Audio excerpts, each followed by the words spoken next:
This video is going to be about EMC, and if you don't have much time, you can directly jump to specific topic. You can find a list of chapters under this video, but I would recommend you to watch the whole video. Of course I would, because I would like you to watch whole 2 hours.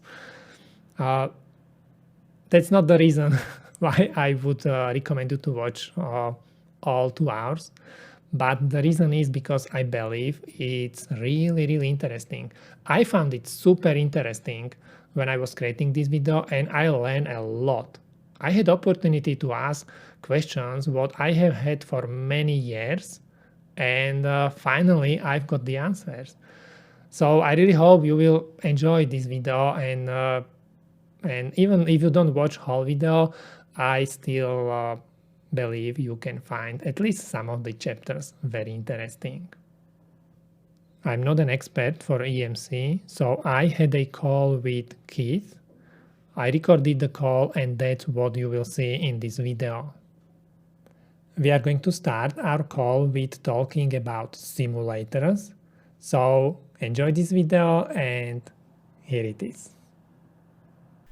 Now this is an example of the Ansoft software, which is SIWAVE, they call it, analyzing a power distribution network.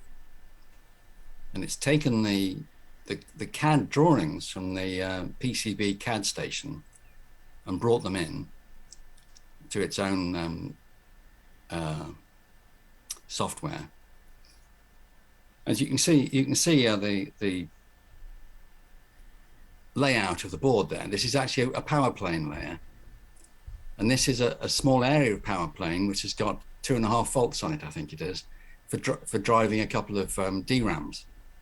So there's these DRAMs here which are connected to this ball grid array, and as you can see, and there's some decoupling capacitors on it, and you can see this, it's telling you that the little patch of VDD plane for the DRAMs has got a voltage on it. It's resonating at a certain voltage. And it does this in a very clever way by animating the CAD, the PCB CAD layer. So where the decoupling capacitors are, there will be voltage going up and down? That's what this animation is saying? I think this is actually, this is the one with no, wait a minute. Yeah, they added a 0.33. This is the basic plane with a single 0.33 microfarad capacitor on it somewhere. They're trying to find out what is the minimum number of capacitors they can use to have the plane meet the requirements. Wow! So basically, now you can see in every place on this power plane how much noise will be there located, and you can see the biggest noise is going to be under the processor, correct? Yeah, let me show you a couple of slides on. Look at that. Oh. Now, wouldn't you love to have this? It's quite expensive. It's probably in the region of SIWAVE on its own is probably in the region of $100,000. But imagine going through every layer of your circuit board and simulating each one. Now, each layer takes about, the simulation that we can see here takes about 15 minutes on a 1995 laptop. So it'll be a lot faster to do it now with a modern laptop, probably 5 minutes or less. And so you say you've got a 16-layer board and you say, well, let's simulate the bottom layer. And you say, oh dear, it's going red and I don't want any color brighter than yellow, you know. And so you modify things until it isn't changing color by too much or moving by too much. So if you use like a near field probe, you would see these areas making a lot of noise? Well, I mean, I do a lot of near field probing, and yes, if this was an outer layer of the board, you would probably see, be able to see these with your near field probe. But what if it's layer 8 of a 16-layer board? I understand. Clamped between a couple of planes. You can't really see it.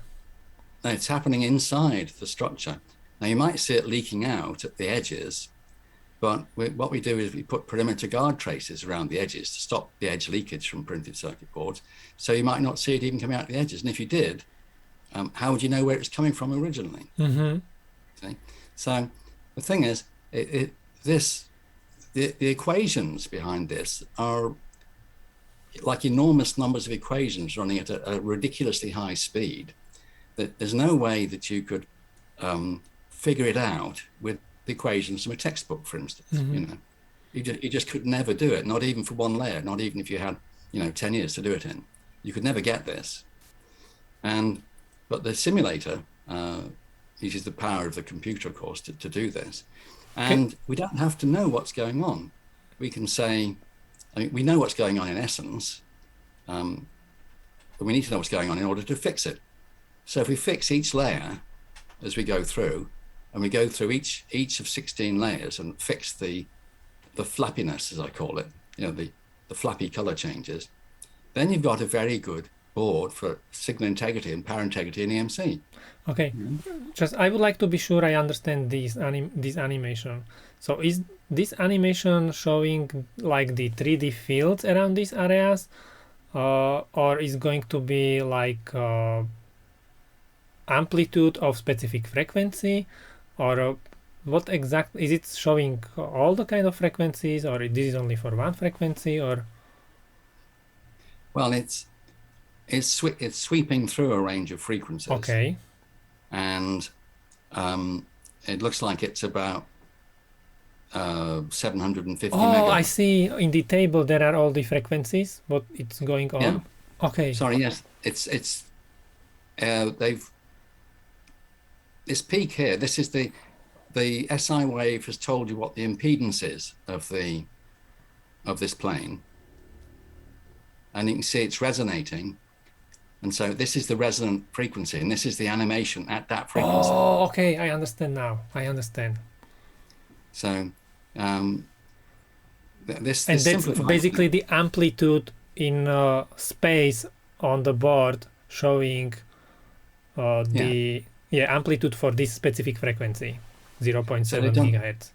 That's right. They've done two things with the amplitude. They've actually moved the image of the drawing of the plane, the copper, and they've changed its color as well. So the movement and the color are correlated. Where this movement is very violent here, I understand. Yeah, it's going red and then blue. Okay, I understand now. This is cool. And I think what you're seeing is that it's resetting. It has a little click there. It sort of resets. It's sort of going around a little loop. Yeah. So you're looking at that one frequency in effect, or one frequency step. It is really cool, isn't it? Yeah. I should maybe make a video about something like this. Well, yeah. I mean, this is actually a video that was presented by Ansys, and I asked them for permission to repeat it, and they said, so this is what it's called: achieving optimized power delivery using adaptive target impedance. And this is the end. It took them 45 minutes to choose 5 capacitors to meet the spec. You see, the resonance is now underneath the target impedance specs. How they choose the capacitors? Is there like some automated or some help from the computer, or they have to try manually different capacitors, or? No, there's nothing manual about this. The software will suggest the values and placement? Well, if I go back to here, where was it? See, that's the plot you got from the plane on its own, the power plane on its own. See, it goes off very high values at low frequencies because there's no capacitance at all. And then they added I think a 0.33 microfarads. All right. Added one capacitor, which got them good performance down here. Now they've got a resonance at 500 megahertz here. This is the first one. Resonance of 500 megahertz is over the line. So this is about using the series resonance of a capacitor. It's a real capacitor has ESL and ESR, which means that it actually goes through a minimum. For instance, here's some examples. See, so what we want to do is choose a capacitor that resonates at 500 megahertz. And it's a capacitor library, and you find the one, and there's each capacitor has its data sheet, with its resonance characteristics. So this one here is the closest one to resonating at 500 megahertz. So you select that one, and there's different. This is a Murata part actually, but they've obviously got other manufacturers' parts as well. And then it's chosen at 0.33 nanofarad, and then you know where to put it. How do you know? You place it where the highest amplitude is? That's right. Okay. You place it as close to the maximum amplitude as you can get. Now, actually, I think they put it under the BGA. They managed to squeeze it in under the BGA, but it's the same principle. You put it as close to the loudest. So every time you place there the new capacitor, the maximum may be in a little bit different place? Yes, you see that adding, we need to choose 56 picofarads for that one at 750 megahertz resonance. And now that 750 megahertz. It says the animation. Okay. Go back to the other one. Okay, it says the animation helps us to choose to place the 56 picofarad. Well, yeah, here. I mean, when you use a decoupling capacitor, you need a voltage. You're going to decouple the voltage. So there's no point putting it where the voltage isn't moving. Where it's more static, if you like. It's not going to do much of a job. So you have to place it where the biggest noise is. Now, if you're trying to do this by hand, and this is an inner layer of the board, how would you even know that your VDD plane was resonating? This is super cool, isn't it? This is Keysight. It's called ADS. I don't know what ADS I'm using ADS, but I only see these pictures what you have there. Yeah, you can see 3D. You can rotate the board, but there is no animation like what you just showed me in the other. Oh no! Well, I don't. You've seen this sort of thing then. You've seen these sorts of graphs. Yes. Okay, I get you. Yeah. I mean, I assume from this coloring here. You still know where to place the capacitor then, I guess. I imagine, yeah. Okay. I imagine so you don't. The animation is not really necessary to understand what is happening on the board. Just the colors are enough. I think you need to see where the peak is. But based on the color, you should be able to identify where the peak is, correct? Yes, yes, I suppose so. Okay. Yeah. And there's also, let me show you, there's also CST, their simulator. Wow. Now, this is actually, I'll just go page up a bit. It's actually a pair of wire holes and differential line changing layers, you see. And you can see where the wire holes are is where these peaks are.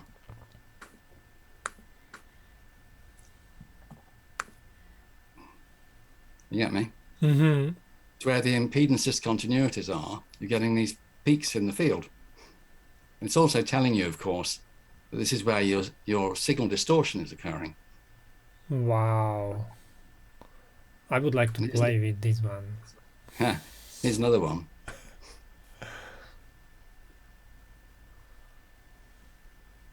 And I'm sure the Keysight one will have animation on it like this too. Otherwise, there wouldn't be much point in having the colors, really. But you can see. You can go through frequencies, like at least that's what I try. So you can go through every frequency and you can see it changing and. Okay. Well, Can you just set up like an automatic sweep? I don't know. Maybe I'm not. I should maybe ask about it. I wouldn't be surprised. I think they probably have to avoid, or might have wanted to avoid replicating the Ansoft. Okay, because of the patents or something. Yeah. Yeah. But you can see where the red bits are, you know, where it goes bright red. You obviously need to do some work there to improve it. Okay, cool. Let's go back to your slides. This I think this is good enough about simulations. It's actually it's more than what I was expecting. We can learn here. The point is, I know some quite large companies who use SI cheap, well, I say cheap, low cost SI simulators and PI simulators, but they put in tighter design limits. Now this is interesting because you find if you design a board for good EMC, EMC is harder than SI and PI. See, but the waveforms and the noises on the power buses and things are directly related to the EMC. There's a one-to-one comparison. They're not different things at all. So if you've got a distorted signal, it's telling you you've got emissions. You with me? And if you've got emissions, an emissions problem, you've got an immunity problem. So, you know, there you go. So if you set 5 or 10 times tighter design limits, maybe you can stand 10% overshoot on your digital signals, for instance, you know. So you put in 2%. And then you find that your EMC is a lot better. Your emissions are a lot lower. If you can stand 100 millivolts of noise on your power bus and you put in 10 millivolts instead, then you get much better EMC. See what they do. And I'm not going to guarantee that if you just improve the SI and the PI, you'll always get good EMC. You know, I can imagine some EMC things which don't correlate necessarily with SI and PI. But not many actually. And as I say, I know some big companies, and that's all they do is they put tighter limits into their low-cost simulators. This was very interesting. Good. Well, it's all very interesting, isn't it? Really. Yeah. We all know about ground bounce and power bounce. Although interestingly, I was working in, when was it now? The early 80s, I think. And people started talking about ground bounce. And a lot of people said, oh no, that doesn't happen, you know. And of course, we now know that it does. And the thing with ground bounce is it means that the reference voltages in the chip, the power planes in the chip are moving with respect to the reference plane in the printed circuit board. So the whole thing is jittering up and down. And it means that all the pins are putting noise into the printed circuit board. All the 0 volt pins, the power pins, the voltage reference pins, the digital input pins, the digital output pins, the analog codec pins, every single pin has got this ground bounce noise on it. Now, people know about ground bounce, but they think of it in terms of signal integrity terms, and they don't think of it as from an EMC point of view, which means that there's this horrible noise squirting out of the chip on every single pin.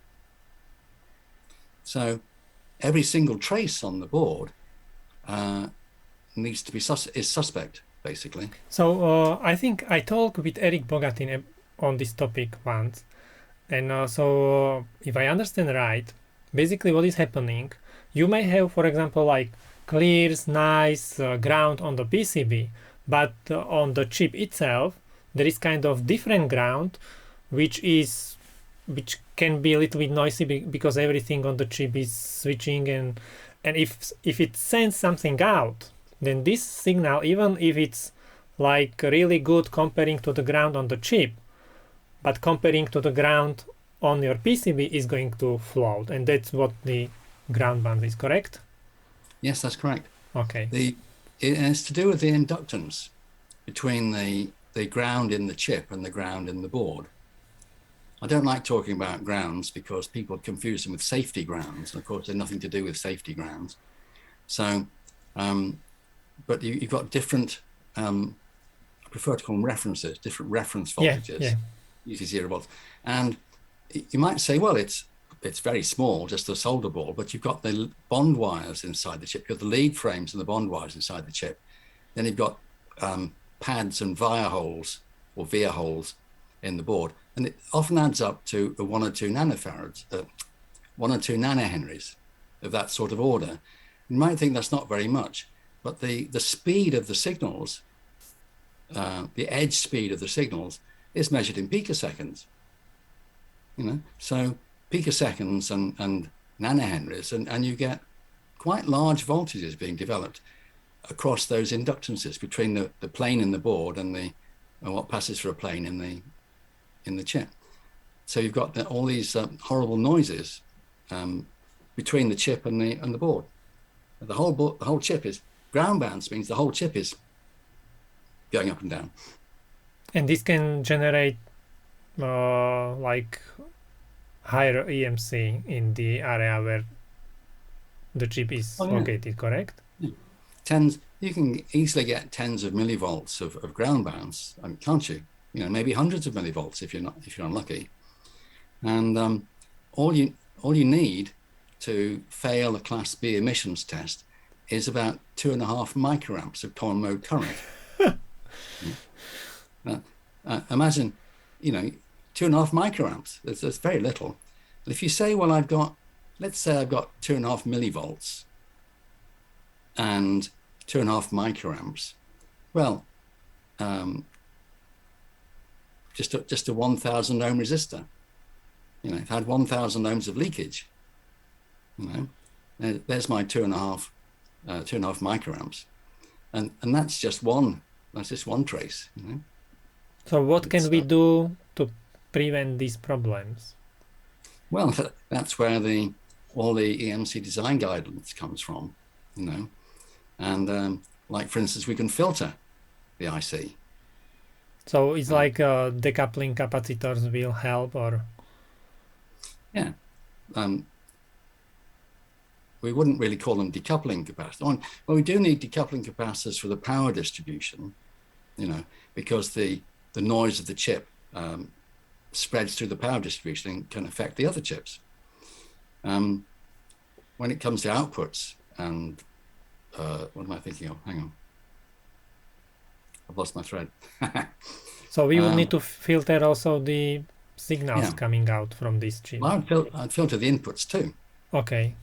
This is the appropriate time to bring up this slide, isn't it? Now this is taken from my thing on transmission lines. But the point is that when you put very fast edges into PCB traces, then unless you've got a matched impedance trace, it acts like an accidental antenna and radiates a lot of noise all over the place. Well, you don't want to be matching the impedance of all your traces, because probably you've only got a few pins on the IC which have got the very fast signals on them, the gigabit per second differential signals or something. But all the other pins have got fast edged signals, even if they're at a slow rate. They might just be like 1 kilohertz, but they've got very fast edges, And of course, there's all this gigahertz noise that we were just talking about due to ground bounce. So it's a good idea to filter, or at least make provision for filtering all the pins on an IC, except the ones which have to carry the very high rate digital signal. And when you say filter, it means what? How can we do that? Well, with ferrite beads or series resistors, and they work in conjunction with the capacitance of the trace to create it like a low-pass filtering effect. But you need to be careful so you do not disturb the signal so much that it's not going to meet the requirements for what you are trying to do. You always need to know what you're doing. Okay. If you know that you need a rise time of, say, 10 nanoseconds, well, ordinary HCMOS is switching in about half a nanosecond at the moment, So, but you don't need that half nanosecond. in your CMOS circuit.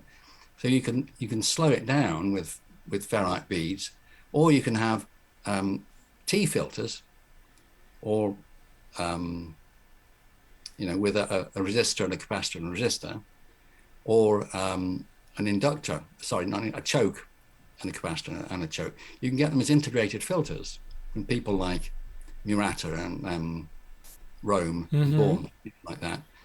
And so you round the edges off by the amount that as much as you can, which doesn't, without running the risk of slowing the signal down too much. Sometimes even the chip itself has some registers for slowing down the edges. Yes, some modern chips do. They allow you to control the slew rate of the edge. Okay, I still would like to go back to the previous slide when we were talking about the ground bounds. So I guess the best way to help with this problem is maybe use good chip, because I think some people were telling me if you have really good chip, they use, for example, capacitors directly on the silicon, and that helps a lot, correct? Yes. These would be multi-chip modules, and and these have been used for a while. I don't know if do you remember the Pentium 3? The Pentium 3 was a devil to work with, because you had to have be very careful with the decoupling on the board. Okay. But the Pentium 4 was much easier to use, because it had it's a multi-chip module, and it had decoupling capacitors on the module substrate. Now I've got we haven't saved that. I've got some pictures of the insides of a Xilinx Vertex 7 showing you this structure. Now some chips, you can have some chips which have silicon nitride capacitors actually made on the silicon. They don't like to do it very much, because they I guess it takes space or something. No, takes up a lot of area. But if you really want to suppress noises at tens of gigahertz, that's the place to put your silicon nitride capacitors, actually on the silicon chip. And then the next thing to do is put capacitors on the substrate. It's usually a microvia board with various chips on it, and it's got some special low inductance capacitors on it as well, and quite probably an embedded power and 0-volt plane to give a distributed capacitance, distributed decoupling capacitance. What will happen if you place, for example, heatsink on something like this, what is generating a lot of noise? Well, you get a noisy heatsink. So it means heatsink is going to then kind of amplify all this noise, or? Well, it'll certainly radiate it. Okay. But if you happen to hit a resonant frequency of the heatsink, which is quite likely actually with modern chips, you've got frequencies which will resonate with little heatsinks, which are really quite small, several gigahertz. They become very good antennas. And it's a problem that didn't used to exist in the good old days. So when you've got a heatsink, you want to either shield the chip and then heatsink the shield, you with me, or bond the heatsink down to the reference plane in the board so that it basically shorts its voltage out. So connect the heatsink through like a metal connection to the board, correct? Yeah, so there's a little bit more to it than that, because what you do when you've got a heatsink on top of this thing, you've got a cavity underneath. And the cavity is half-wave resonant at its lowest frequency. If you put in one fixing between the heatsink and the plane, all you do is change the resonant mode a bit. If you put in two fixings at the opposite corners, then you get a different resonant mode. Put in four fixings, you get a different resonant mode, and so on. And the trick is to put in as many fixings as it takes to shift the resonance of the cavity to higher than you care about. Either higher than the noise the chip makes, or higher than what some people would do is say, well, the highest frequency is going to be measured is the one I care about. But there's an example of a motor car accessory, which is, I think it's like a speed trap detector. So you could tell if there was a radar speed trap ahead. And it passed all the emissions tests up to a gigahertz. And the emissions test only went to a gigahertz in those days. But it screamed with noise at the Sky TV downlink frequency, which of course wasn't measured. And so for about 100 meters around one of these cars, with one of these speed trap detectors in, all the Sky TVs were blanking out. You with me? And it took a while for them to find out what the problem was. And then they were a bit stuck because the automotive EMC directive said, all you have to do is pass this test. I understand, yeah. But of course, it was causing huge amounts of annoyance to people. But at least police can find out that they have the radar installed. Perhaps that's a way of detecting them. Anyway, so it's quite, when you're suppressing FPGAs and microprocessors and things, actually shielding them is shielding the heatsink is quite tricky. You need to treat it like a shielded compartment, which happens to have a heatsink lid. You with me? So how do you shield the heatsink? I would like to go first back to the resonances on heatsink, if I understand it correctly. So the resonances will be happening because, for example, there are all these rips and they have specific length, and then when the length is in resonance with the frequency, then it's going to radiate. That's correct? Yes. But there's also the cavity underneath. It all interacts. Oh, okay. So cavity underneath, you mean like it's in specific distance from the PCB, for example, and that's where it can... Would you like to see some slides on that? Do you have something? Yeah. I've got everything. The simulation of a finned heatsink at its resonant frequency of at its first resonant frequency of 5.32 gigahertz. Now, the simulator, see that little black line there? Mm-hmm. The simulator has put a voltage source in there. You with me? Mm-hmm. So you see how the strongest fields are in the cavity underneath. So that's basically the like difference in voltage between the ground and voltage on the heatsink, correct? Okay. Yeah, except it's volts per meter. Mm-hmm. Right. So it's putting volts in there. I mean, if it's putting 10 volts in there, and that's 10 millimeters, then that's 1,000 volts per meter. Can you really have like 10 volts difference? Well, it's just a simulator. You could put in 10 kilovolts if you wanted. I mean, in reality, no. No. You might be putting in 10 millivolts or something. You know, but what you're looking for, you see, is the field pattern. Mm-hmm. So you would like to see? Okay.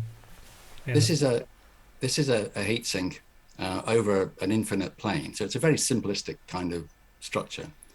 But here it is with the four corners bonded. Mm-hmm. And you see, it's not radiating anything like so much now. Can we go back so I can compare it? Mm-hmm. Okay.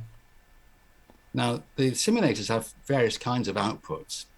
And this is a plot of the volts per meter. It's not dBs, by the way. This is linear. Mm-hmm. This is the volts per meter at a certain point.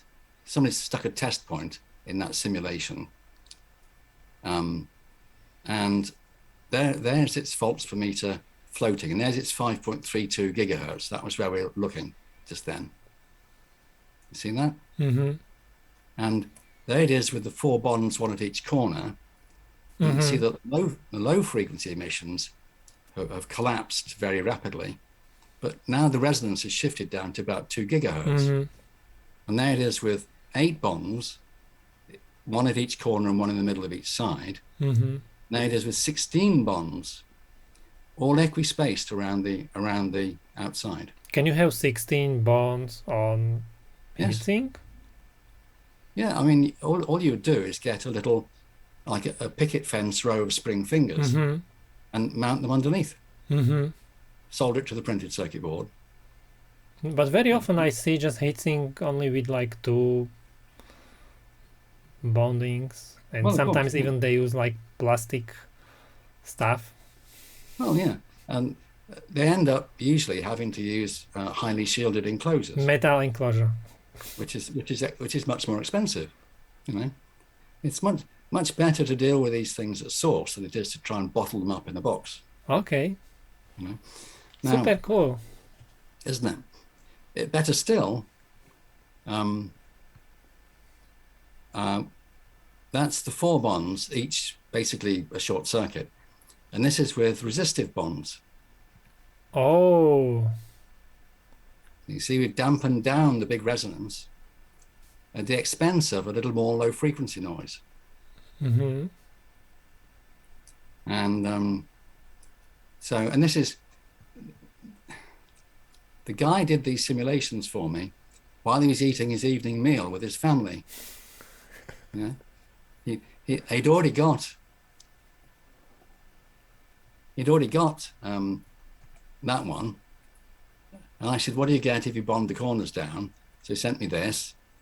And I said, what do you get if you have extra bonds? And sent me this. And he's sending me emails while he's eating his dinner with his family. He's just sort of typing on the side there. You see, now, how long would it take to do this by making stuff and measuring it?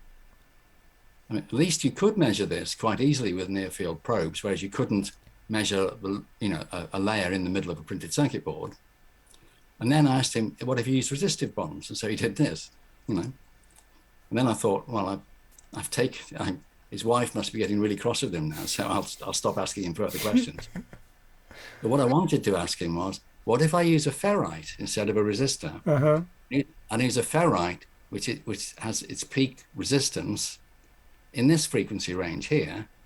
I should be able to dampen down the resonance and get good, even lower noise, lower emissions down here. But as I say, I thought I shouldn't bother him anymore. Okay, we can go back to your original presentation, or to our original presentation. Okay, right. Let's have a look on the other slide. Can we talk a little bit about this? What do we see here? Well, this is actually a large-scale printer driver. There's half-meter long ribbon cables plugged into here, and they go to print heads. Half-meter? Wow. Well, yeah, the print machine itself is 5 meters wide. It's for printing big posters, huge posters, you see. So it's got these little print heads, they're about 50 millimeters wide, with a lot of dots in them, thousands of dots, but it has hundreds of them all in a row, you see. So there's a number of these boards, each one driving, I think, perhaps a dozen print heads. And there's a number of these boards in like cassettes along the width of this 5 meter wide machine. And so there's a half-meter long cable. Now the print head isn't moving like it is on the printer in your office, It goes wee, like that. The print head stays stationary, mm-hmm. and the big sheet of paper or plastic or whatever moves underneath. Otherwise, can you imagine trying to move 5 meters wide of print head? It would wobble about all over the place. So the trouble was that the half-meter long ribbon cables to the print heads were radiating noise. These are the print head drivers, and these are little power FETs running on, I think, 40 volts. Mm-hmm. And see, they've got no heat sinks because they switch so quickly that they never get warm. Mm-hmm. And they're switching an amp or two. But of course, their switching speed is of the order of a nanosecond or something. And so you're putting nanosecond edges, 40 volt nanosecond edges, into these unshielded ribbon cables, which of course means that it becomes very noisy. Mm-hmm. Well, you couldn't shield the ribbon cables because the print heads had nowhere to terminate the other end of the shield on them. And if you've got an unterminated shield at one end, it just becomes an antenna, the same mm-hmm. as the cables are. So what we've got is a metal box that encloses, well, there's a metal base which the board screws onto, and then a metal cover that comes on, and the edge of the cover meets these rubber gaskets. And these are reflow solderable conductive rubber gaskets. So you can solder down this rubber. Yeah, and they don't, you know, they survive the reflow soldering process. And the edge of the cover joins along there, and then there's a row of filters along here, so that there's the unshielded zone, and there's the inside-outside world interface zone where the filters are, and there's a row of soft gaskets. So we filter off, we round off the edges of the signals, and then pass them straight away to the other side of the screen wall. But you say they are like switching like with nanosecond. Okay, maybe they may be switching with nanosecond speed, but you don't need the nanosecond to control the heads. Okay. No, this is my first question to the printer people. I said, how fast an edge do you need for your dots, to print your dots? And they said, oh, really fast, you know. I said, go on, try me, you know. He said, oh, could even be as fast as a millisecond. Okay, yeah. I understand. So I said, a millisecond, that's like a fortnight. That's like a fortnight in EMC terms, you know. So we could, of course, these are quite substantial filters in here. So they kind of slow down the edges, yeah? Before they are like this, but they slow it down. And I think we probably only slowed them down to about 100 microseconds or something like that, you know. And it still meant that the amount of noise that was in the signal was dramatically reduced in the measured bandwidth, you know, 40 dBs or something like that. Why do we need these rubbers there? Well, it's just because of the physical construction of the thing. We've got a shielded zone of the board. All to the right there is all those areas. This is all shielded in a metal box. And why do we need to use this? How it is going to help, this shielded box? Well, otherwise the noise of all this printed circuit board would be into the environment. Okay, so it would basically, okay, I understand. Well, I mean, you might fail the test because of the radiations from the board itself, but more to the point is you've got these unshielded ribbon cables coming out here, and just over here you've got these very fast switching devices. You with me? So you've actually got stray capacitance through the air. So the cables can pick up the noise from this very noisy area. So we shield it with metal, so this noise is not picked up with the cables. That's it. The metal intercepts the stray capacitance, the electric fields. You know, people often think, but yeah, well, that stray capacitance is very small. It must be 0.01 of a picofarad or something. But actually, at 100 megahertz, 0.01 of a picofarad is really quite a low resistance, a low impedance. You know? And at a gigahertz, it's 10 times less. So that's what the wall of the box there is there to intercept to block the stray capacitance coupling. But because it's a great big folded metal box, I mean, normally when you have if you have a board mounted shield, it's made quite precisely. It's a little tin plated box. This is a great big metal box. It's about 0.5 meter wide and 300 millimeters deep, and it's made in a metal shop with a press, you know, and so the edge of it's quite sturdy as well. It's about about a millimeter thick. So its edge is quite large and a bit wobbly. I mean, it doesn't look wobbly. I understand now. So we need these. These are quite small, really. If you look at the size of that, these are really quite small. But the line, which is the edge of the metal, it's probably got plus or minus 0.5 millimeter on it or something. So we need these 1 millimeter wide or 2 millimeter wide rubber gaskets to pick it up. So everything what goes into the red area is basically just the ground and the filtered signals. Yes. Okay. That's right. I'm not even sure that the ground is necessary. But I see there are these mounting holes, so that's why I, and also well, the guard. Somebody asked me this question the other day, and I don't think it's actually necessary to have this ground plane in this area. It doesn't do any harm. Mm-hmm. You see, what happens is when you've got,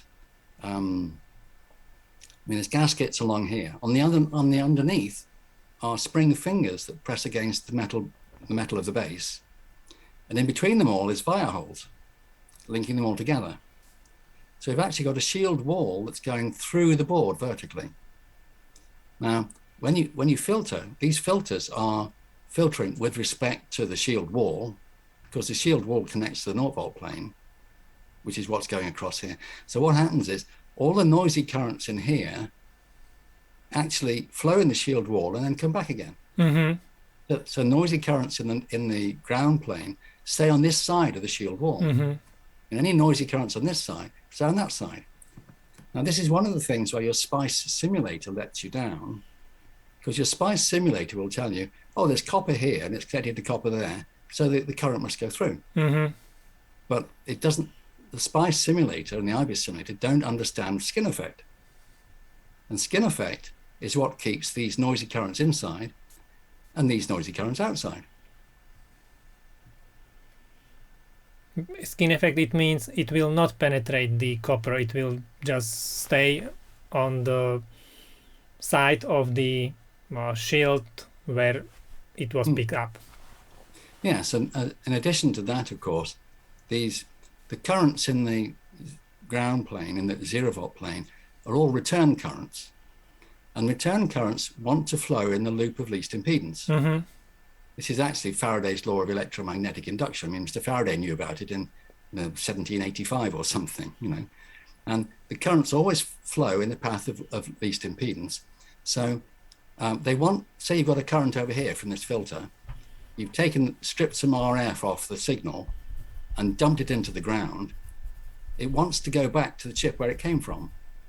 That's the shortest possible loop, you see. So if any of it tries to go over here, mostly it won't. If it did, it would meet this firewall, this shielding firewall, and so it would be reflected. Very nice explanation. And it's the surface currents in the firewall that reflect it. I like it. I like this a lot. Okay, when we are talking about these mounting holes, how do we connect mounting holes? Because I remember many people ask me these questions. For example, when I'm designing boards for computers, very often you see all mounting holes that are grounded.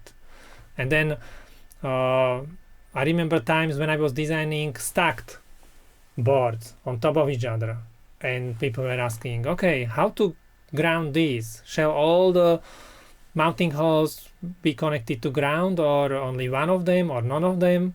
So what are the answers here? Well, it's all about resonances once again. You with me?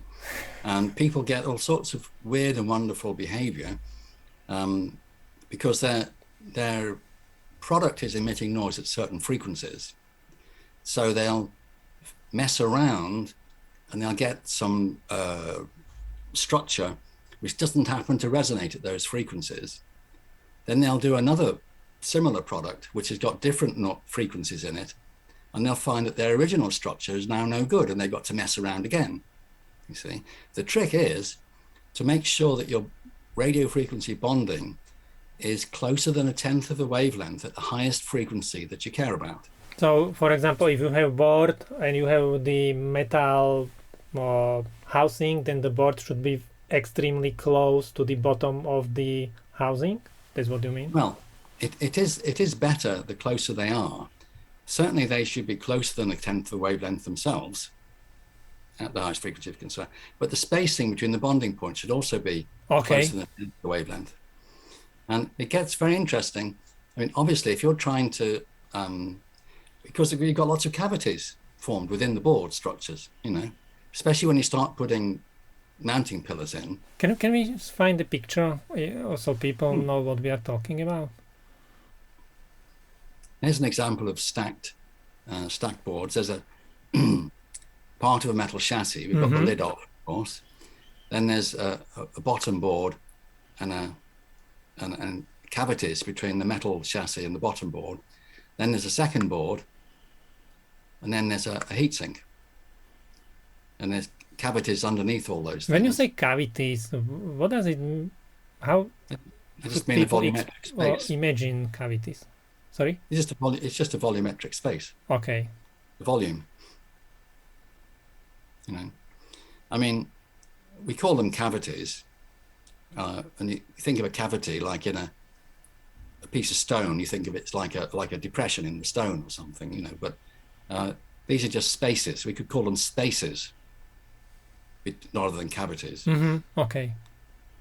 But and that's problem. If there is space, that's problem. Correct? Yeah. Yeah. I mean, if there's physical dimension, all physical dimensions resonate, and you've got one-dimensional resonances, which is why we match transmission lines. That's a one-dimensional resonance structure. And you've got two-dimensional resonances, which is like a printed circuit board plane. So it means it can resonate in different places on the PCB. Yeah. Well, like that simulation that we just saw. Yeah. We saw two-dimensional resonances. I mean, the metal wasn't moving. It's just that its voltage was fluctuating. See? Now here we've got three-dimensional resonances in between metal structures in 3 dimensions. And these are called cavities. And we call them cavities basically because of the radars and magnetrons that were developed during the Second World War. They started off using what they called cavity resonators. You know, and they just basically hollowed out a block of metal at the right size and generated microwaves with it and used it for their radars. And that's how klystrons are something similar, I think, but the original magnetrons were cavity resonators, I think. I'm not very clear, but that's why we call them cavities, because when the thing was first discovered, they used actual cavities in blocks of metal to generate microwaves. Well, here, of course, we've got these cavities and they're generating resonances that we don't want. You know, it's not like in your microwave cooker, where we do want them.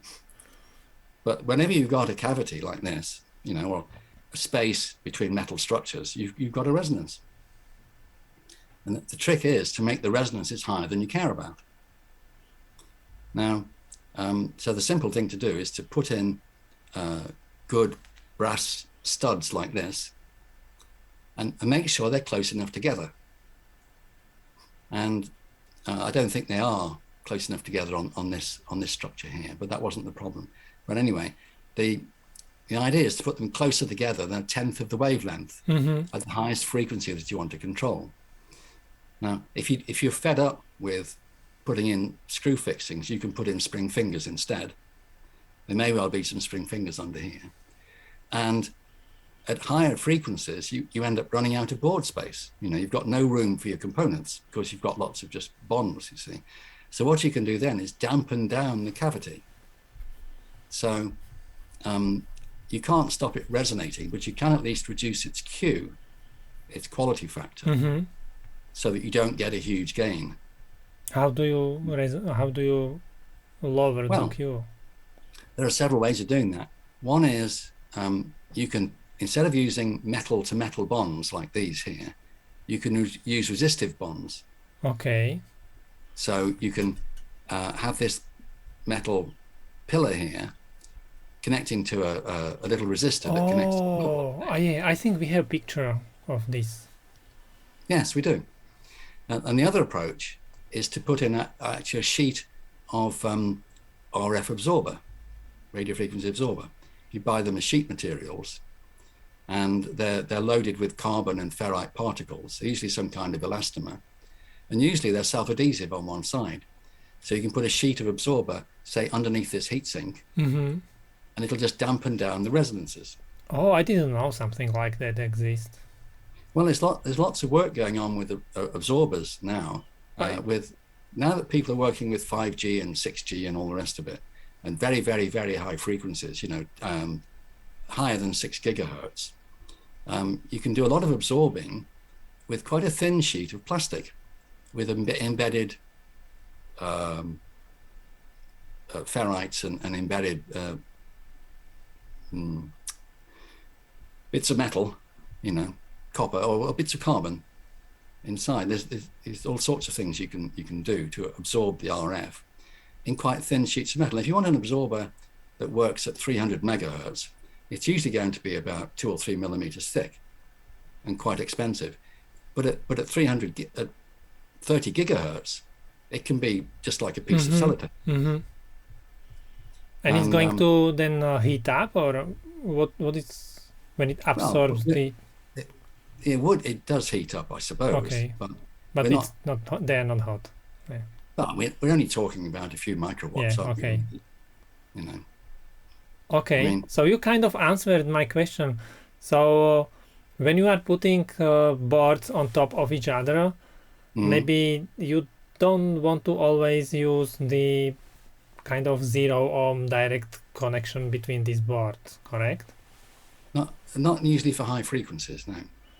And what about the distribution of the holes, or what about this, like connect only one mounting hole to ground and all these other that's what some people told me. Oh, I know. I've been there. I've done that. So you can design your prototypes with a range of PCB to chassis bonding options with 0 ohm links for direct bonds at DC and capacitors for radio frequency bonds. And you can use resistors, as we just talked about, to dampen RF resonances. Now, we always need multi-point RF bonding. Okay. All that single point bonding does, and it's the same as splitting planes, all it does is create a resonance structure. Now, 30 years ago, the resonances were higher than we cared about, you know, but not these days. These days, even a cheap microprocessor produces noise at many gigahertz. And resonance structures at many gigahertz, it can be as small as this. You with me? So all of our physical structures on the boards are now resonating.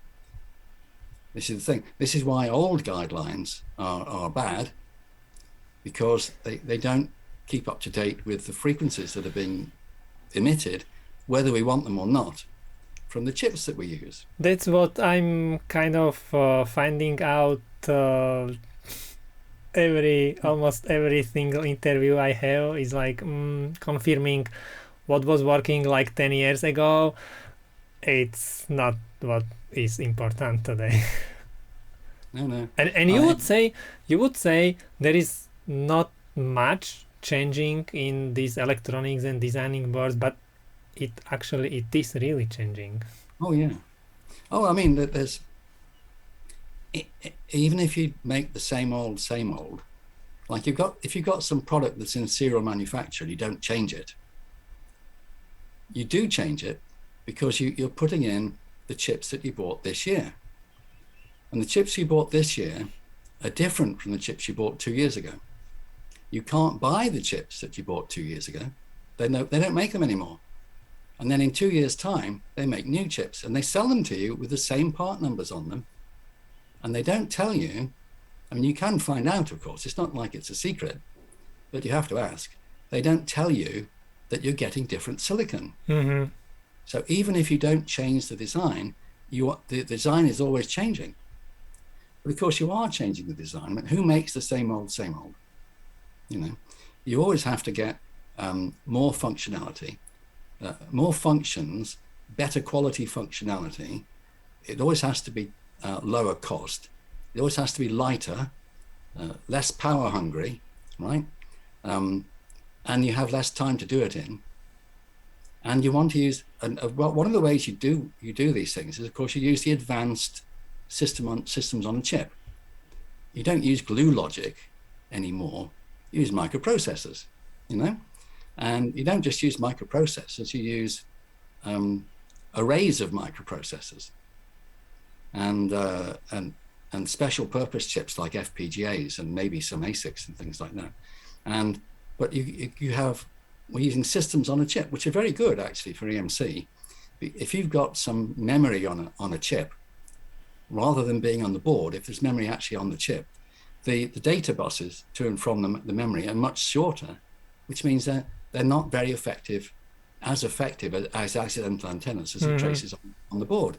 So if you can take a board and replace it with the same functions as system on a chip and make it much smaller, it's, all things being equal, it's going to be better for EMC. You with me?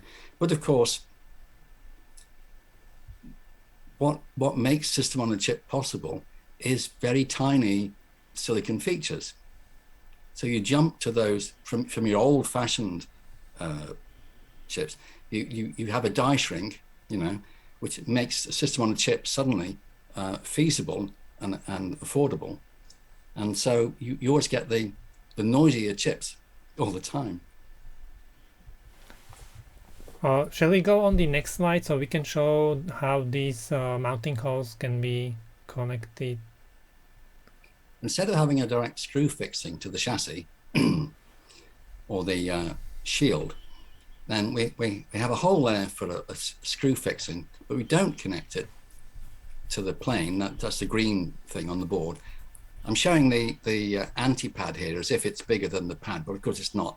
This is just a device I use in my PowerPoint slides to show it's not connected. Yeah. And there's a surface mount capacitor there. Or a resistor. Or a zero ohm link or a resistor. Yeah. So if you put this all over on your screw fixing points, you can experiment with how to do the bonding.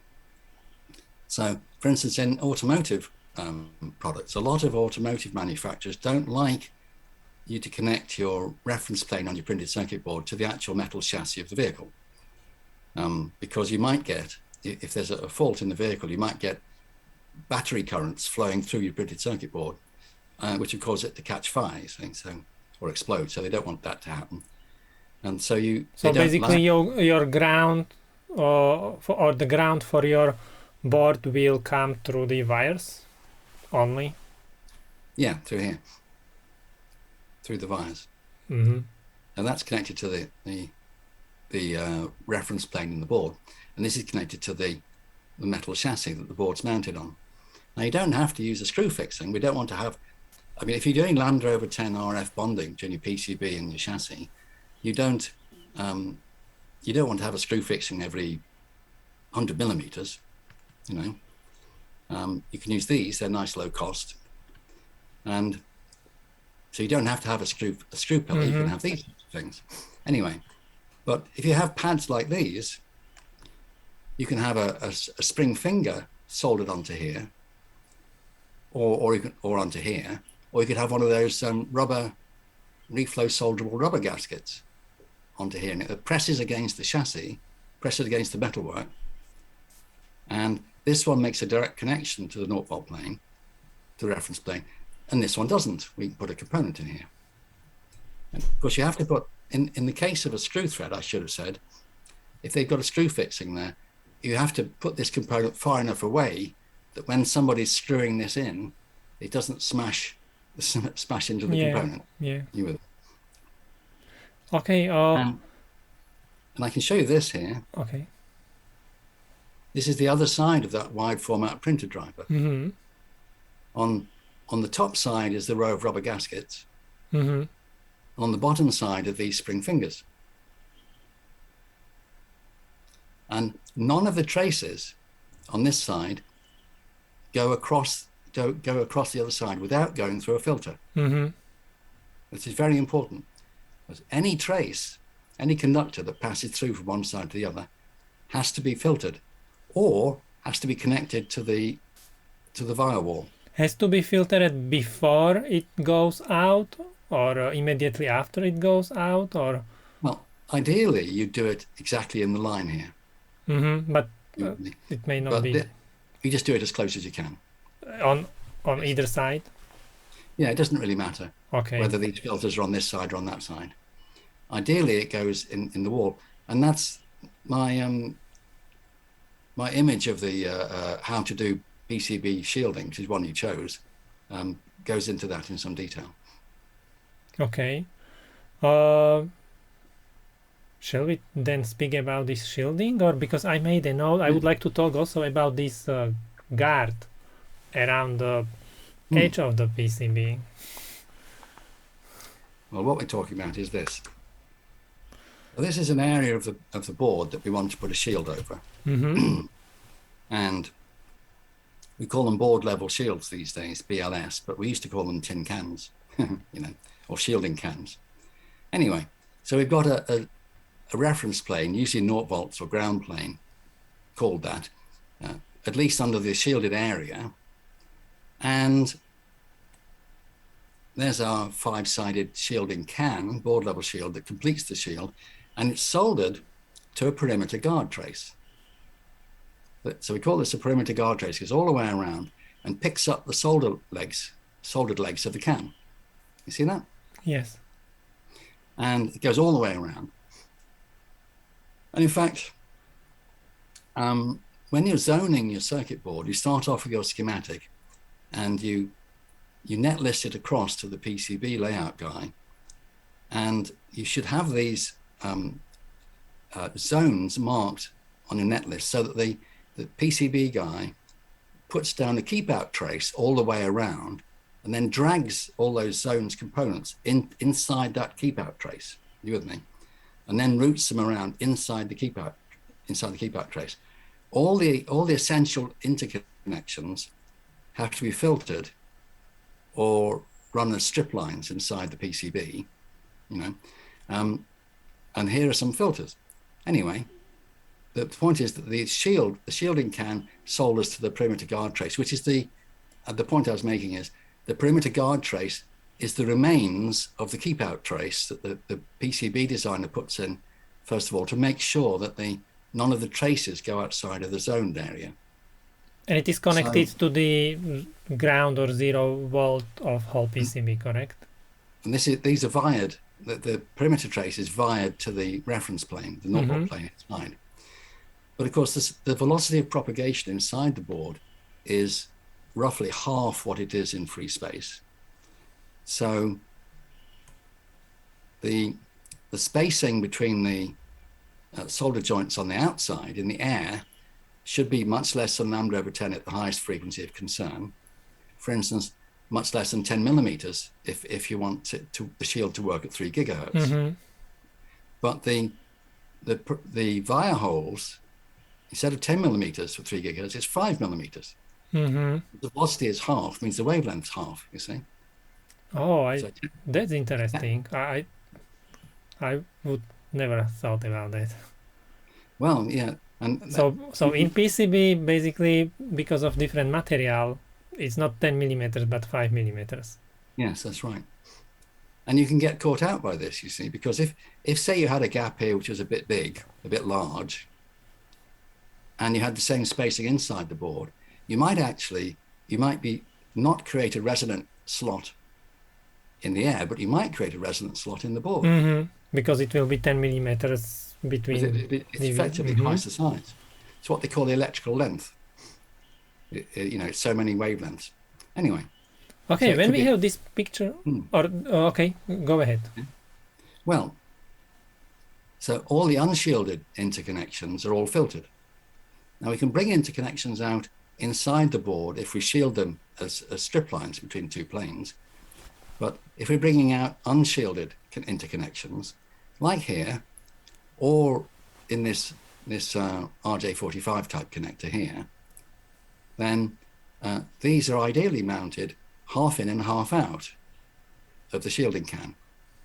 Now, I've shown 3 terminal filters here, and the center terminal solders to the perimeter guard trace. I've even seen some manufacturers' boards where they deliberately put a little flange on this cutout here and soldered it to the top of the component by hand.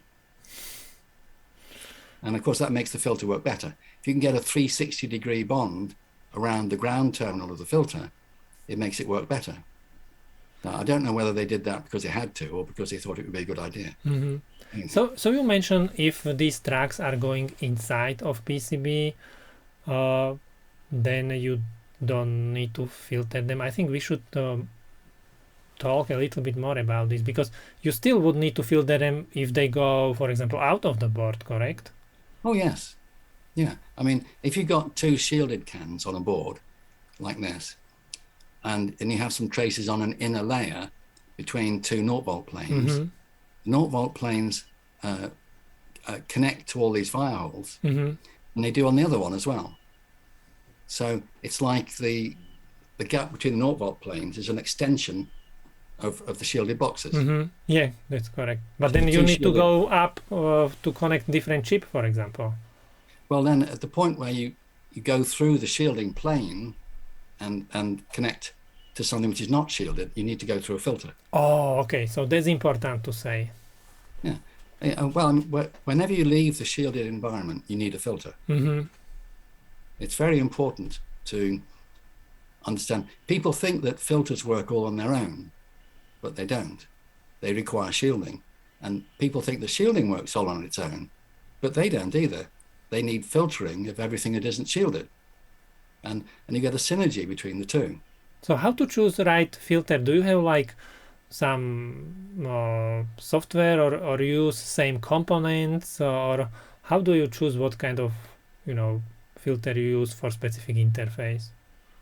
Well, you just design your filter. There are lots of... So you do some simulations and... Yeah, and maybe some experimenting.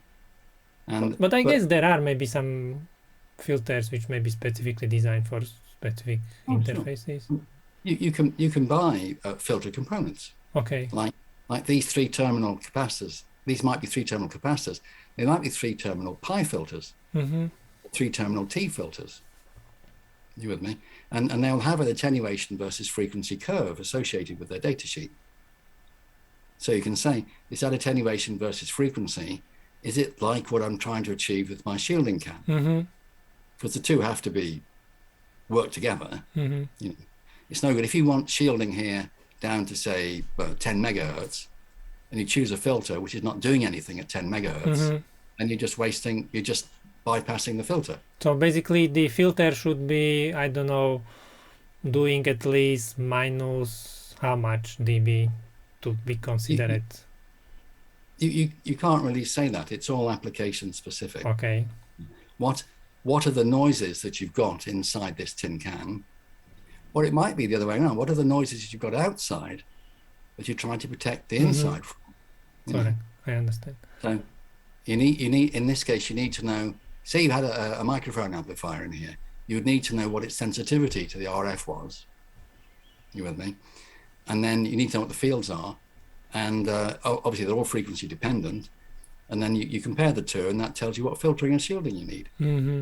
But the filtering and the shielding need to work together.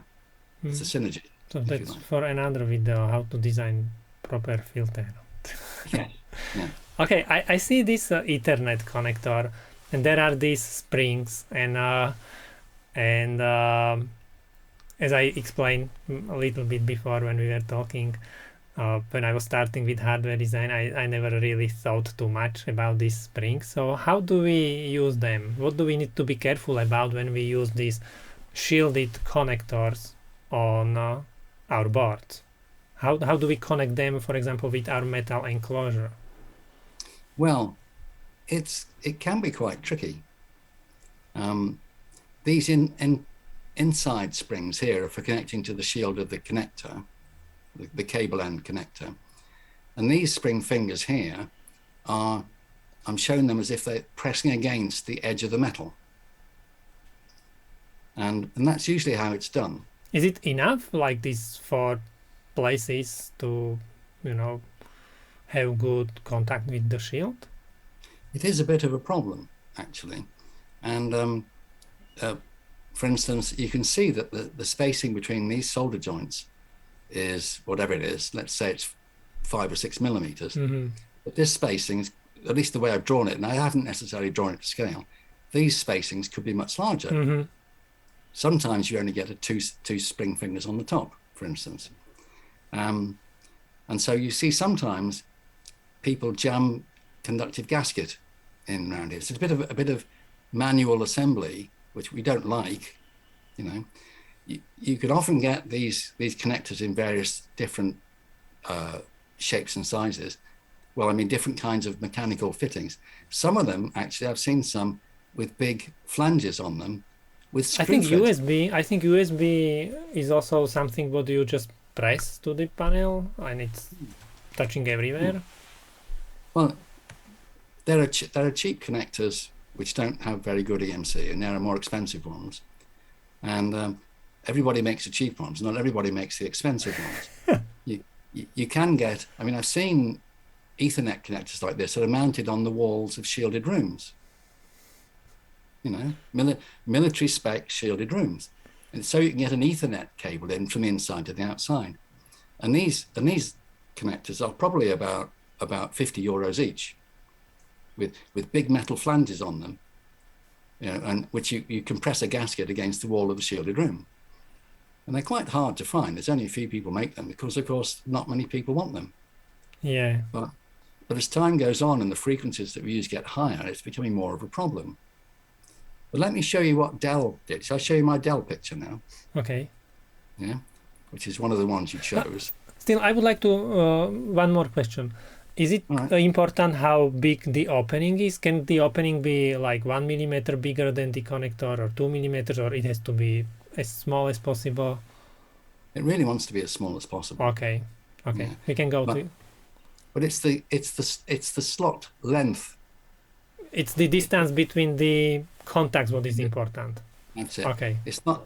I mean, obviously, if there's a big area, it's going to leak worse at low frequencies. But at the resonant frequency of that slot, it doesn't matter how narrow that gap is.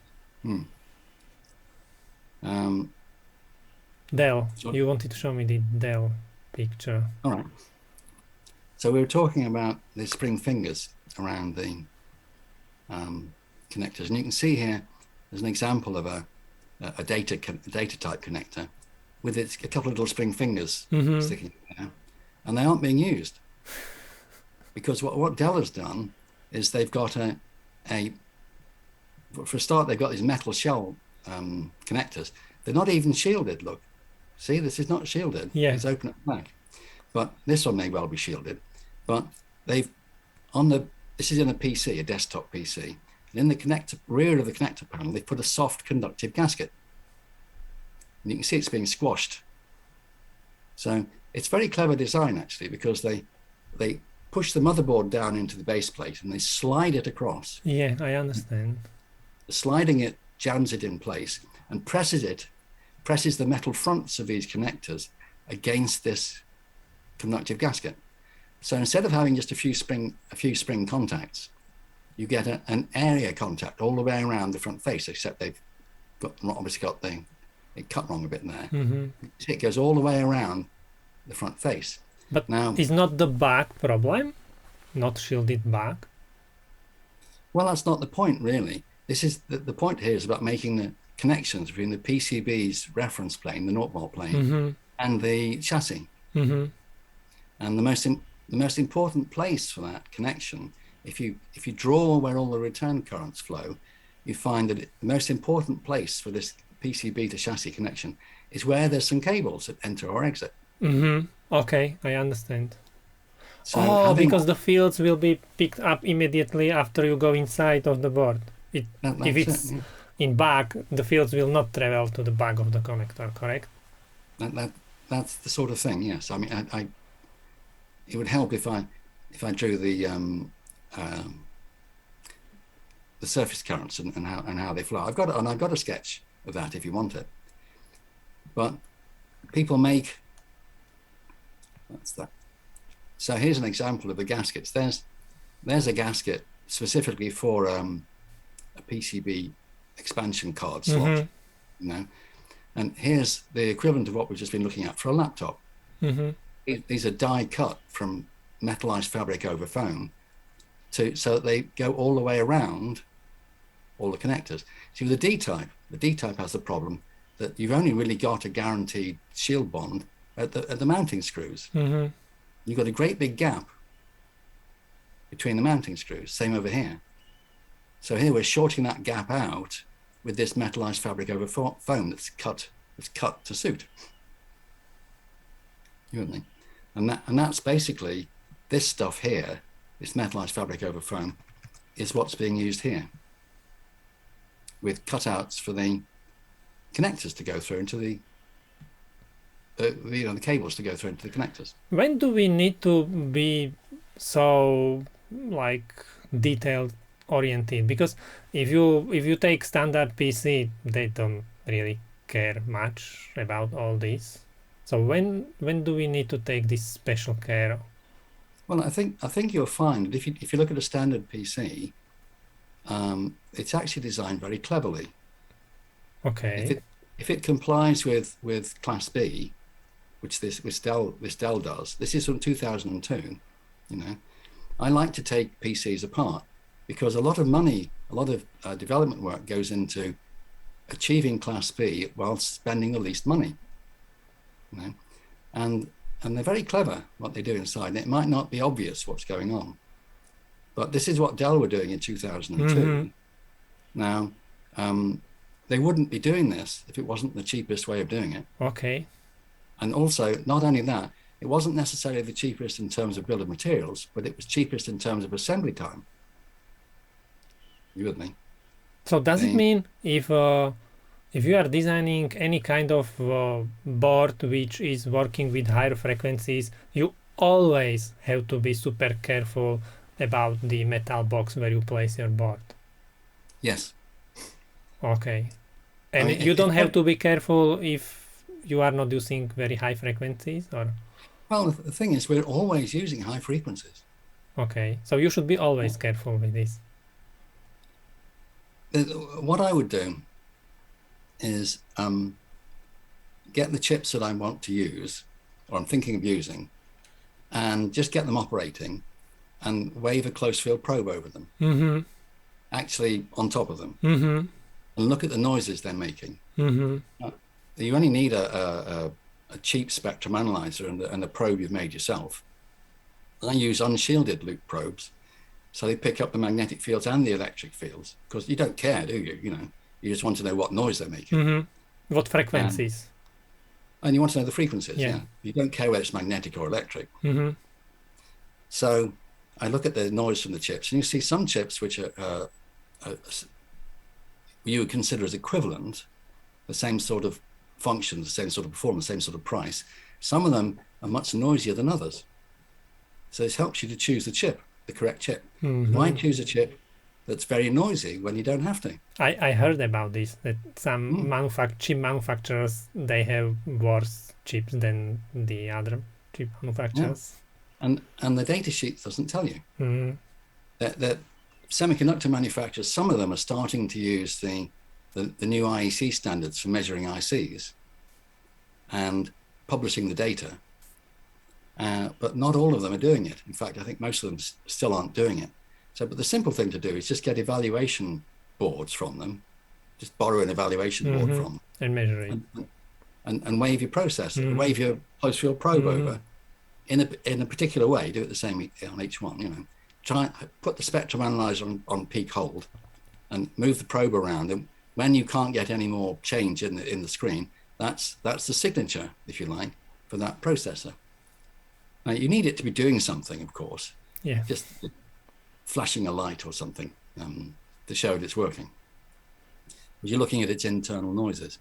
Anyway, that tells you what its highest frequency is, and also tells you below that frequency whether it's very noisy or not. I've seen microprocessors that needed tin cans, actually the microcontroller, needed a shield on the board and just scraped underneath the limit line. Really? Yeah. Whereas another one, which was basically the same package, the same clock, the same price, almost the same spec, you know. Different manufacturer. Different manufacturer, was so quiet that even without a tin can, we couldn't see it on the spectrum analyzer. So the difference between the two is easily 40 dBs. You know. Now, why would Do you we want to say what manufacturer it was? or I don't want to? I can't remember. It was a long time ago. Ah, okay. But I know that with, I know Philips makes some ATC 51s, for instance. They have a big range of ATC 51s, little 8-bit microprocessors. You know? Some of them are 40 dBs quieter than others. Mm-hmm. And because they're designed to be quiet, you know, they don't necessarily do all the functions that the other ones do. So if you want a quiet one, but I mean, that's the difference you can get. And that's the same processor. It's just tweaked to do to be better at certain things. You with me? 40 Okay. dB. Okay, I think we can stop about this because I have other. Yeah. Can I still ask other questions? Yeah, go on. Okay. Yeah. So what if we have plastic enclosure? Well, you can use board level shielding. Okay. Now, what I want you to do when we finish this conversation is to take your cell phone and smash it on the floor. Smash it to pieces. All right. I mean, there is a way of opening Not working one, I guess. Well, yeah. I mean, it's a business expense, right? You could, if you like, just spend an hour or two carefully taking it apart, you know. But you notice that the cell phones don't have external antennas on them anymore. Did you know? They used to have antennas that stuck out, didn't they? And they don't anymore, because they used to have shielded enclosures, which meant you had to have the antenna outside. Now they have plain plastic enclosures, so they can put the antenna inside. But that means they have to do board level shielding. There's an iPhone 11. Mm-hmm. And it's got this special assembly here of two boards, back to back, or front to front actually, with the perimeter guard trace all the way around that's linked to the 0-volt plane. And it's got this interposer in here, which is just basically a whole load of wire holes that joins them together. Now, have I got another picture of that? Now, this is that processor block from the iPhone 11. Mm-hmm. Underneath the top board, it's got this perimeter guard trace all around. I see the guard traces on the left. On the Yes. picture on the left. Yes, and the other board's the same. And this interposer thing, this gold-colored interposer, goes between them and joins them both together, creating two shielded compartments inside the board. Wow. So it's like metal something. Yeah, it could. Well, I think it actually has. How they manufacture it? I don't know, but you can get, you know, the kind of zebra strips that you use to connect to LCDs. Mm-hmm. Basically, vertical conductors. Yeah, you could make this out of a big zebra strip. Okay. I remember it was when you disassembled watches. There were these rubbers with. That's what you mean? Yeah, except the zebra strips, I think, use carbon-loaded rubber. Mm-hmm. Are you familiar with the oriented wires in silicone gasket types? It's basically a solid slab of silicone, and it's got little wires that go all the way through it, and just protrude on the top and bottom. You can just feel them like it's rough, like 2-day stubble sort of thing, you know. And so you just cut a shape out of this, and you could use that all the way around. It connects directly from the top to the bottom in very small space. Yeah. Okay. It's a Z-axis conductor. It doesn't conduct X and Y, but what they've got here is something a bit more sophisticated. As you can see, it's some kind of I don't know, molded plastic construction, I think, with little pins in it. I think it's little pins that press against these wire holes. Okay, when we have this open, so I would like to talk about this guard ring which is around the PCB. See, if we could make everything with infinite ground planes in it, then we'd be fine. But do you know why we don't make things with infinite ground planes? We need small devices. Well, there isn't there isn't enough cardboard in the world to wrap around them when you ship them. Anyway, you can make a lot of stupid jokes like that. So the trouble is, when you've got a trace on a plane, most of the return current for the trace flows underneath the trace, but it sort of tails off exponentially. And in an infinite plane, it only reaches zero at infinity, okay? If you've got a shorter plane, all that asymptotic current, which is very, very small, but you take a small current off to infinity and bunch it up, you end up with quite a large current flowing around the perimeter of the plane. Mm-hmm. It's a bad idea to put any components or tracks close to the edge of the board for that reason, because all these noise currents are flowing around. Now, these noise currents that flow around the perimeter of the board also launch electromagnetic fields.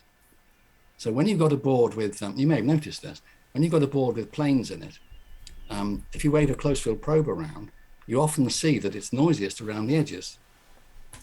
It's sort of squirting out of the planes at the edges. You get me? Yeah, Anyway. I don't have spectrum analyzer, and so I have never had any chance to play with this. Oh, well, everybody needs a spectrum analyzer these days. I hope And some manufacturers will send me one maybe someday. Oh, sure they will. If you do a little presentation on them, you get, I'm sure you get a free one. And then I will need to borrow. I will need to send it back.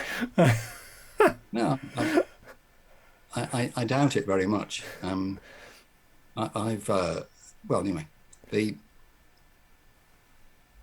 I've had several items of equipment at a discounted price because I was going to use them when visiting customers and that sort of thing. And the first low-cost spectrum analyzer that I was aware of is a Regal DSA 815, which is a 1.5 gigahertz spectrum analyzer. And it's got a Hewlett-Packard style control surface, which we're all very familiar with. And it was £820, which is about €1,000, which is nothing, And with a tracking generator on it, it was an extra €200 sort of thing. Excellent piece of kit. Now, obviously, it doesn't compete with the kind of stuff they use in the test labs that costs €50,000, €100,000, from Roden Schwartz or what have you. But as a desktop instrument, it's excellent. And now I've got one, a Tektronix USB spectrum analyzer that cost me about €3,000, and that does to 6 gigahertz. Nice. And it's just a little thing that goes in my pocket.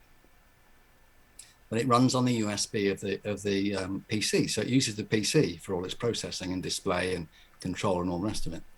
Excellent. Now these things are all really very affordable now, and there's a lot of alternatives. Siglent, for instance, makes some very good low-cost products, and Regal and Siglent will make analyzers that go up to 40 gigahertz if you want, which are quite expensive.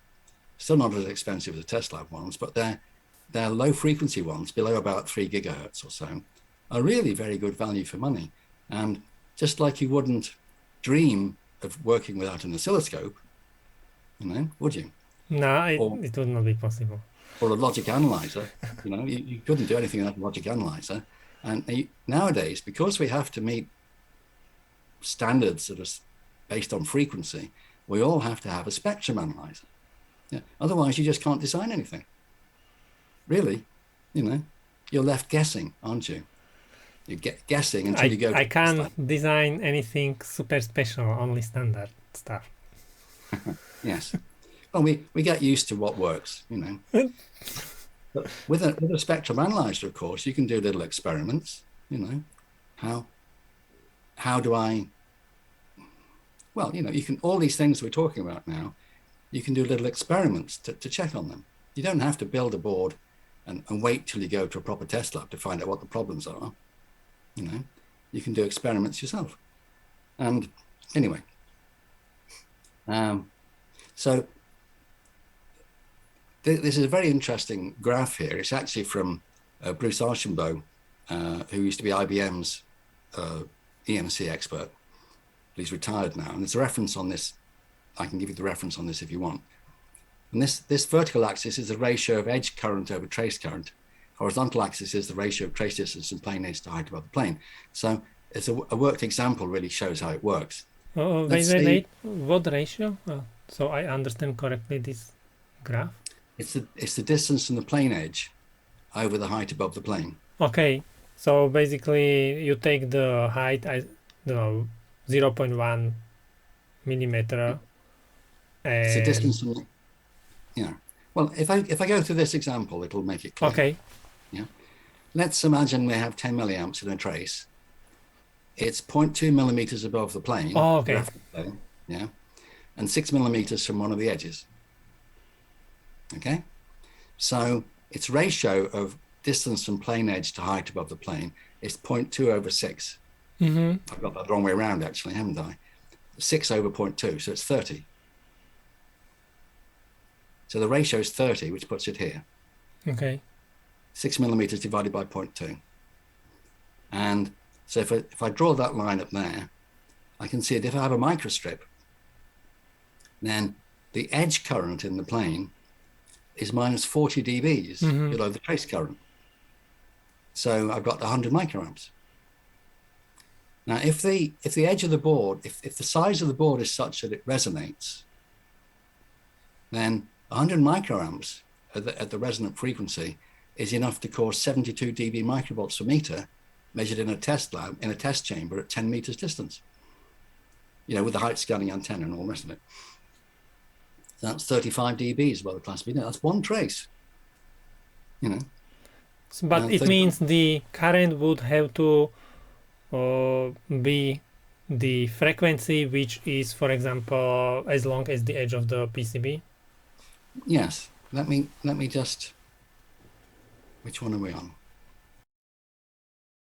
This is the board edge here, and you can see this is just a plane being simulated. There's a noise source in the middle. You can see how it's resonating. This is a plot of the E fields, and it's running over a certain narrow frequency range, so you can see it bouncing up and down. So is there like some kind of circuit, or these are just planes, or? This is just a simple simulation of it's just a plane with a noise source in the middle. It's probably okay, I understand. I don't know what it is. And this is how the waves will then look on the PCB, how they travel on the PCB from the source. This is the voltage. This is the voltage on the PCB. Okay. And where you see one of these curves, which is sliced open, like that, it's telling you that it's spraying electric field off of the board. If it's closed like that, if it's a closed lump like that, it may be making a bit of noise, but not much. But where it's open like that, because that's the highest voltage, I guess. That's it, and it means it's not closed. It's just leaking off the edge of the board. Of course, the simulator is only covering this particular. It's not simulating beyond that point. But if it did simulate beyond that point, you'd see fields spraying all around. And this noise, it is only one frequency? Well, it's the resonant frequency of the board. So it means it is one frequency only? Yes. Okay. I mean, this happens to be resonating. It's a certain mode of resonance. It's probably a different. No, it's one frequency, but it's like 7 half waves along here and 5 half waves along there. Something like that. So if you would like to eliminate these big these places which are going high, it means you need to use these vias to put it together, or? Well, yeah. What we're trying to do is to make sure that we don't get these high electric fields at the edge of the board. And we're basically trying to short them out. Okay. So you need to place the vias much closer than the distance between the wave is. Yeah. I mean, for example, if you have a board that's, say, 300 millimeters wide, well, because of the velocity factor, because the speed of light, speed of propagation is half what it is in free space, that looks like it's 600 millimeters wide. And 600 millimeters wide is half wave. I should have said, let's say 250 millimeters. 250 millimeters wide, you know, it's actually half wave at 500 millimeters, which is full wave at a meter, which means it's 300 megahertz. So a 250 millimeter board edge is going to resonate at, what was it I said? 300 megahertz. Mm-hmm. It'll be half a wave then. Then it'll resonate at 600 megahertz, where it'll be whole wave. Then it'll resonate at 900 megahertz, where it'll be. Mm-hmm. I understand. It'll always be a whole number of half wavelengths. You see, that's 3 half wavelengths. Then it'll be, what did I get to? 1200 megahertz. It'll be 1, 2, 3, 4. You with me? But the amplitude is lower and lower and lower, correct? The what's lower now? The amplitude is lower and lower and lower, or not necessarily. No, it will always. It depends. It depends how much energy is in your noise source. Oh, okay. So it if will always resonate for the frequency yeah. which fits into the length of the board. Yeah. I mean, it's exactly the same as taking a sheet of metal and tapping it with a hammer. It goes dong, yeah. And if it's a bigger sheet of metal, it goes dong, and it's just resonating at a smaller a lower frequency because it's bigger. A smaller one will go ding, you know. But it's exactly the same. It's the metal resonates naturally, you know, and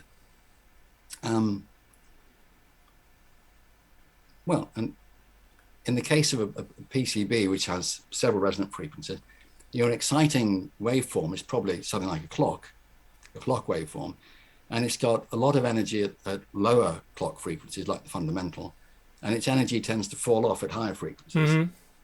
So you don't tend to have so much higher amplitude. But then on the other hand, if you've got, well, there's a whole load of complexity there. It doesn't mean that you're going to have lower emissions at higher frequencies, because we're just looking at a very simple, very simple. I mean, that simulation I just showed you there was one point source on a sheet of metal and nothing else. In real life, it's much more complicated. But anyway, what I was going to say was,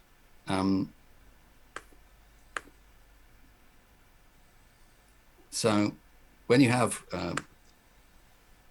2 or more planes, because often people have multiple 0-volt planes, then a 1 ounce copper reference plane is a good shield for frequencies above 100 megahertz.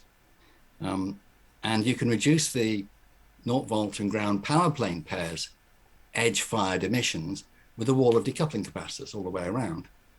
But the best is to have perimeter guard traces all the way around, connected to the reference plane by a via wall or edge plating.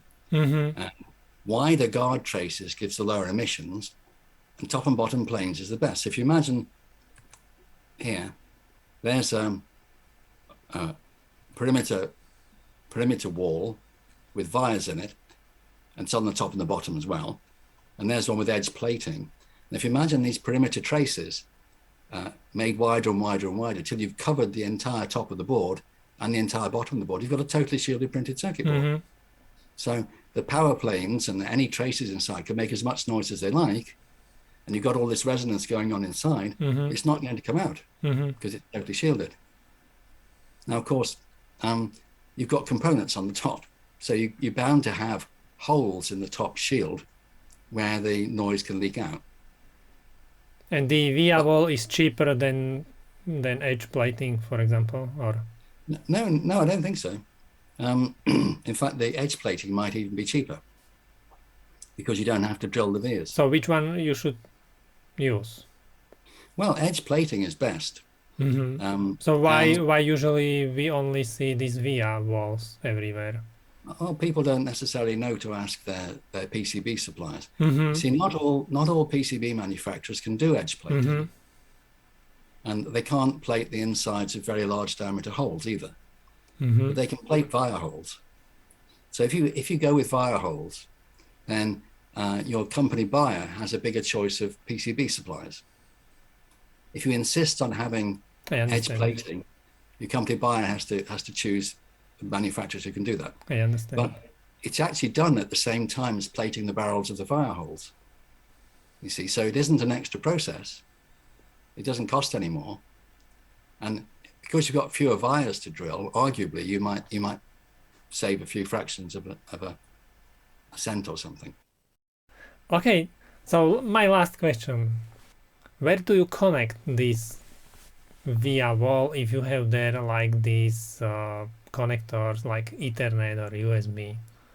Do you connect this gathering directly to the ground of your PCB and directly to the shields, or how does it work? Yes, you do. So it's the via wall is connected to the 0 volt plane, the reference plane if it's 0 volts inside. In the case of one of the edge plating, you have to take the 0 volt plane right to the very edge. Mm-hmm. So it gets treated like a trace that's having a barrel of a via hole made on it. And here's an example from that printer board we were looking at.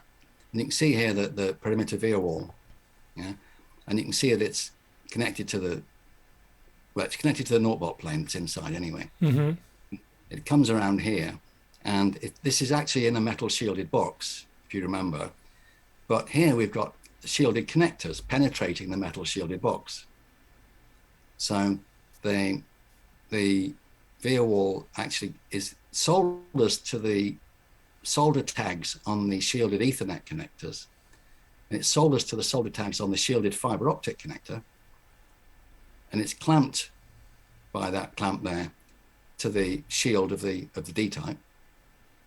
So why in some schematics you will find this capacitor or bead or something else connected between this ring and the ground plane of the board? Well, you see, this is from the old days. I remember the old days. I was there, and people would do things that got them out of difficulty, and they thought that was the right thing to do. Like splitting planes, would get them out of difficulty, but it's actually a bad thing to do. It's just that it just happened that two wrongs made a right. You get me? Plus the minus. But these days, now that any kind of split planes are just resonant structures, it's always wrong. And it's the same with these things. People used to connect shielded connectors to the 0 volt plane through, well, I've seen just about any kind of component used in there at one time or another. I've been there, yeah. And in the 1980s or maybe even the early 1990s, that maybe people got away with it or something. But in practice, when you understand how surface currents flow and how surface currents flow in shielded situations, you realize that everything has to be very low impedance connected together with very small slots. And that the size of the slot has to be so that it's not resonant at the highest frequency that you want to shield. Otherwise, and I've seen this happen, people will take a printed circuit board and they'll put it in a test lab and they'll say, oh, look, we only need 10 dBs of shielding. That's easy, 10 dB. So they put a rough box around it, and then they measure it again, and it's fine in most orientations, but in certain orientations, it's 30 dBs worse because they've got a seam in the box, a long seam, which is resonating and takes all the energy in the box and squirts it out like a beam. You just move the energy somewhere else. That's it. It's one of the interesting things with shielding. If you don't get shielding right, it's worse than no shielding at all. Same with cable shielding. If you don't get cable shielding right, you're actually better off with no cable shield at all. So maybe that could be the topic what we could start next time. We could have a ball. Shielding cables. And filtering too. If you don't get filtering right, it can actually make your emissions worse.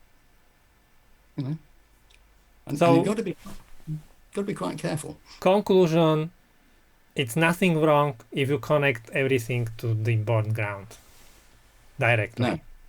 No. But you see, quite often when people connected things via a ferrite or something, they were compensating for some other mistake they'd made. Not a mistake, some other thing they didn't understand they were doing wrong.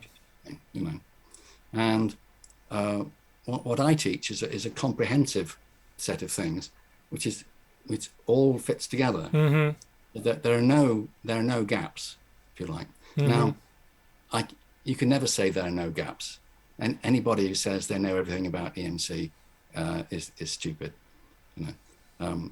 But I know a lot about it, you know, and I can help people deal with 99% of cases. I can, you know, people who follow my guidelines can 99% be certain they'll pass an EMC test on the first prototype. And that's everything for today's video. I would like to say thank you so much, Keith, for finding time and answering all my questions for this interview.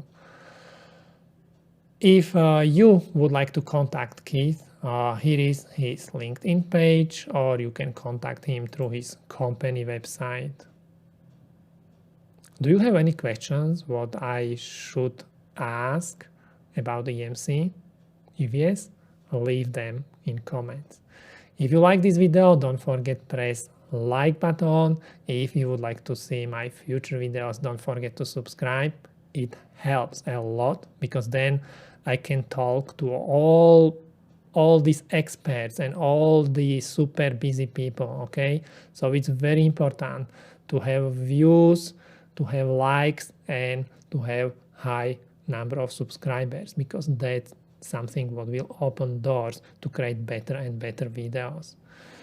I would like to thank you very much for watching, and see you next time. Bye.